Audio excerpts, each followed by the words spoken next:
지금 콩고와 우간다에서 에볼라가 대유행하고 있습니다. 세계보건기구 WHO가 국제적 공중보건 비상사태를 선언할 정도입니다. 벌써 90명 가까이 사망했고 300건이 넘는 의심 사례가 보고됐습니다. 이번 에볼라는 백신도 치료제도 없는 희귀 변종입니다. 이 유행이 왜 특별히 위험한지 정리해드립니다.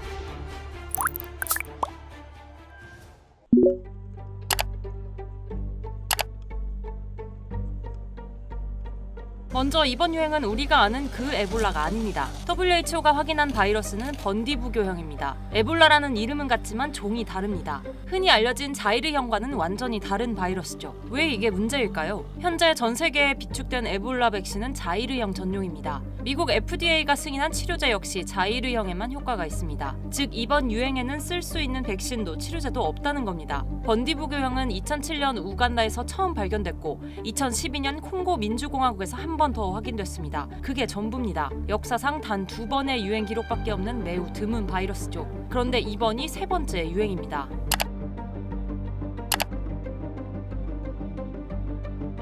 두 번째, 이번 유행은 이미 국경을 넘었습니다. 우간다 보건부는 5월 16일 캄팔라에서 59세 콩고 남성이 에볼라로 사망했다고 확인했습니다. 우간다 수도에서 확진 사례가 나온 겁니다. 콩고와 국경을 접한 국가들은 인구 이동, 무역, 여행 연결망 때문에 추가 확산 위험이 높습니다. WHO가 국제적 공중보건 비상사태를 선포한 이유도 이 때문입니다. 그런데 여기서 반전이 있습니다. WHO는 국경 봉쇄는 하지 말라고 권고했습니다. 국경을 막으면 오히려 비공식 통행로가 늘어나 감시가 약화될 수 있다는 겁니다. 대신 WHO가 강조한 건 국경 스크리닝 강화와 접촉자 추적입니다. 노출된 사람은 21일간 국제여행을 피해야 하고 확진자는 의료 후송이 아닌 한 즉시 격리됩니다. 이게 WHO가 제시한 실전 대응입니다.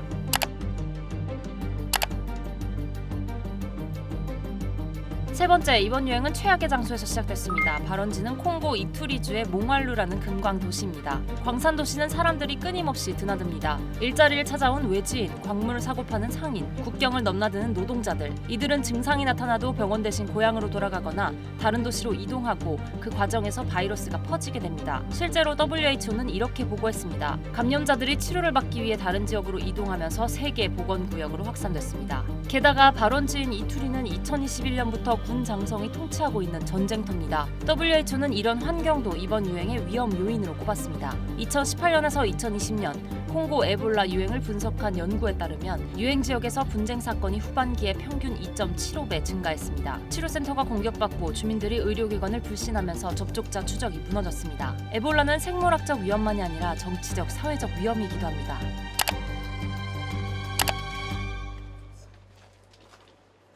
네 번째, 게다가 이번엔 초기 진단도 꼬였습니다. WHO에 따르면 현장에서 처음 실시한 표준 에볼라 검사는 음성이 나왔습니다. 그런데 국립생물의학연구소가 추가 분석을 하면서 비로소 번디부교형 양성이 확인됐습니다. 왜 이런 일이 벌어졌을까요? 두 유형의 유전자 구조가 다르다는 걸 초기에 제대로 잡아내지 못한 겁니다. 이번 유행이 빠르게 확산된 이유 중 하나입니다.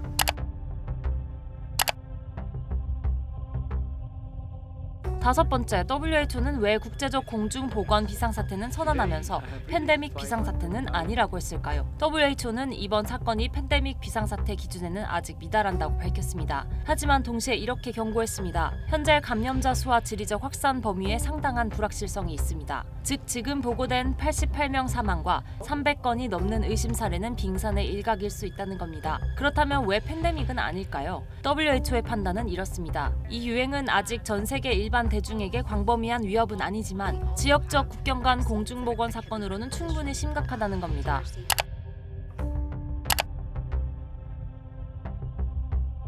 여섯 번째, 백신이 없다면 무엇으로 싸워야 할까요? WHO가 제시한 우선순위는 명확합니다. 응급 지휘체계 가동, 강화된 감시 및 접촉자 추적, 의심 확진자 즉시 격리, 국경 이동 스크리닝 등입니다. 희망적인 신호도 있습니다. 2019년 네이처지에 실린 연구는 번디부교형 생존자에게 추출한 항체가 여러 에볼라 바이러스의 교차 중화 가능성을 보인다고 보고했습니다. 2024년 퍼브 매드 센트럴에 실린 백신 연구에도 번디부교 당 단백질을 활용한 백신이 교차 반응성 항체와 T세포 반응을 유도할 수 있다고 밝혔습니다. 당장 쓸 수 있는 백신은 없지만 연구는 계속 발전 중입니다.